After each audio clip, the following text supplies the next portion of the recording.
KGF movie में याद है रोकी की माँ ने क्या कहा था, अगर तुम में हिम्मत हो कि 1000 लोग तुम्हारे पीछे खड़े हैं तो शायद तुम एक जंग जीत पाओगे।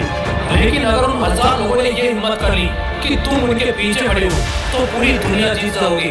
एक लाइन है जो बार बार अंदर से दिल दहला देती है कि पैदा हुआ था राज करने के लिए, लेकिन आज गुलाम बनकर ही रह गया हूँ। देख मेरे भाई, जब तक तू जंगल का शेर नहीं बन जाता कोई तेरे से नहीं डरेगा, तुझको शेर बनना ही पड़ेगा।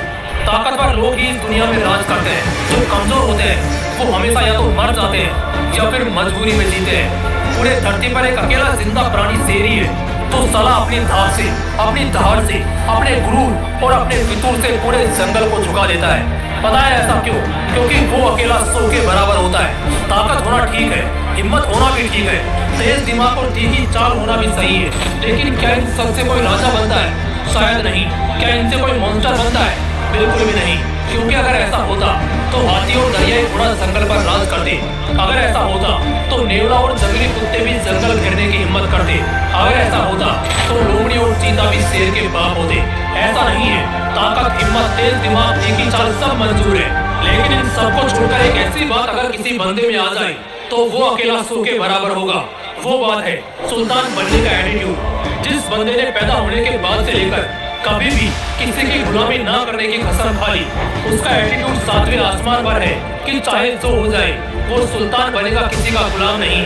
ठीक पुष्पा की तरह, तो चाहे पत्थर पर लिखवा कर ले लो, वो बंदा 100 के बराबर ही नहीं, लाखों में एक होगा। और वाकई में वो बंदा बहुत तगड़ा होगा। उस बंदे का तुम सिर काट सकते हो, लेकिन मजाल है कि तुम उसका सिर झुका दोगे। तुम्हारी जिंदगी छोटी पड़ जाएगी, लेकिन तुम उसे गुलाम नहीं बना पाओगे।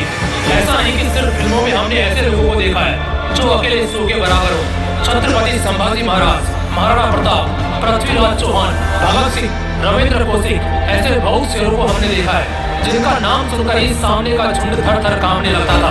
यही मैं तुम्हें बताना चाहता हूँ, खासकर ये बताना चाहता हूँ कि तुम अकेले 100 के बराबर बन सकते हो। इस दुनिया में बहुत से ऐसे लोग हैं जो एक पूरा गाँव संभालते हैं, जिला संभालते हैं, देश संभालते हैं, पूरा फेडरेशन और एडमिनिस्ट्रेशन संभालते हैं। यानी वो एक साथ हजारों लाखों लोगों को अपने कंट्रोल में रखते हैं। क्या लगता है उनके अंदर कोई अद्भुत ताकत या कोई वरदान मिला है उन्हें? नहीं मेरे भाई, बस क्योंकि वो अकेले चलने से नहीं डरते, अकेले लड़ने से पीछे नहीं हटते। जिस तरह एक शेर हर हालत में एक शेर ही होता है, भले ही उसको 10-20 जंगली कुत्तों ने घेर लिया हो, मगर फिर भी वो अपना वजूद नहीं छोड़ता। और अगर मौत से भी बढ़कर तुम्हारा वो इंडिपेंडेंट एटीट्यूड हो गया ना, तो उस दिन तुम 100 के बराबर हो जाओगे, एक मॉन्स्टर हो जाओगे। सच में यार, गैंगस्टर बनने में क्या मजा है? झुंड में जाकर किसी एक दो को मारो, ये तो कुत्ते, लोमड़ी, सुअर और भेड़िए भी करते हैं। मजा तो मॉन्स्टर बनने में है जो अकेला पूरे झुंड को मारे, अकेले पूरे गैंग से निपटे। हाँ पता है, एकदम से इतना जिगर, इतनी ताकत नहीं आएगी, लेकिन एक बार निपट कर तो देखो, अंदर से शेरों वाली फीलिंग आएगी और फिर सारा जिंदगी का हर आखिरी डर भी मर जाएगा। अब तक तो बेशक तुम्हारे दिल में वो आग लग चुकी होगी जो तुम सोच कर आए थे, लेकिन इतना काफी नहीं है। एक आदमी अकेले 100 के बराबर होगा। बस अगले कुछ मिनट नजरें गड़ाए रखना। 3 ताकतवर नीतियां बताऊंगा, दिमाग में उतार लो, सलाह किसी का बाप भी नहीं झुका पाएगा। पहली नीति, जिंदगी के सिद्धांत साफ रखो, ना किसी को छेड़ो, और अगर कोई तुम्हें छेड़े तो उसे हर हाल में ना छोड़ो। कभी किसी के साथ गलत मत करो, अपने हिसाब से जिंदगी जियो। बच्चे, बुजुर्ग और औरतों की इज्जत करो, और कोई भी ऐसा काम मत करो जिससे कल शर्मिंदा होना पड़े, सिर झुक जाए। ऐसे कुछ और सिद्धांत बनाओ, और बस फिर चाहे जान जाए, लेकिन हर हाल में इनसे मन मत हटाना। जो इंसान सिद्धांतों के साथ अपनी जिंदगी नहीं जीता, उसकी दूसरे तो क्या, खुद अपने भी इज्जत नहीं करते।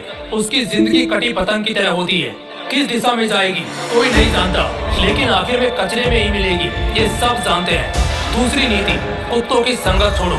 अगर शेरों की बादशाह चाहते हो तो कुत्तों की संगत छोड़ो। अगर शेर का बच्चा भी कुत्तों के झुंड में बचपन से रहने लगेगा तो वो कभी नहीं धाड़ पाएगा, बल्कि सिर्फ भौंककर ही रह जाएगा। शेर का बच्चा भले ही राजा की प्रजाति का होगा, लेकिन अगर बचपन से वो सिर्फ शिकार बनता रहेगा, शिकार करना नहीं सीखेगा, तो उसे कोई अपना राजा नहीं मानेगा। इसलिए शेरों की संगत में रहो, क्योंकि ऊंची सोच वाले बनोगे तो ऊंचे दर्जे में रहोगे। तीसरी नीति, अपनी सारी कमजोरियों को खत्म कर दो। दुनिया का सबसे ताकतवर इंसान भी जल्दी हार जाएगा अगर उसकी कमजोरियां ज्यादा होंगी। रावण जैसा त्रिलोकाधिपति भी महज एक बाण से हार गया। क्योंकि उसकी कमजोरी उसकी नाभि थी। इनफैक्ट इसके अलावा उसकी कोई कमजोरी थी ही नहीं जिससे उसे हराया जा सके, मगर अपने घमंड और इस कमजोरी की वजह से वो मारा गया। याद रखना, तुम्हारी जितनी ज्यादा कमजोरियां होंगी तुम उतना ही हारोगे, कमजोर ही रहोगे और हमेशा गुलामी और समझौते में ही जिंदगी कटेगी। मॉन्स्टर बनना है, अकेले सो के बराबर होना है, तो अपनी हर कमजोरी को एक एक करके खत्म कर दो। दोस्तों, इस वीडियो के बाद मुझको नहीं लगता कोई भी अब बेचारा या किस्मत का मारा बनकर रहना चाहेगा।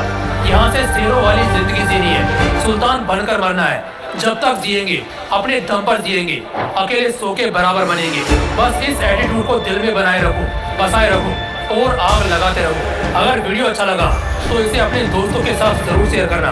फिर मिलते हैं एक और नए मोटिवेशनल वीडियो के साथ। जय हिंद, जय श्री कृष्णा।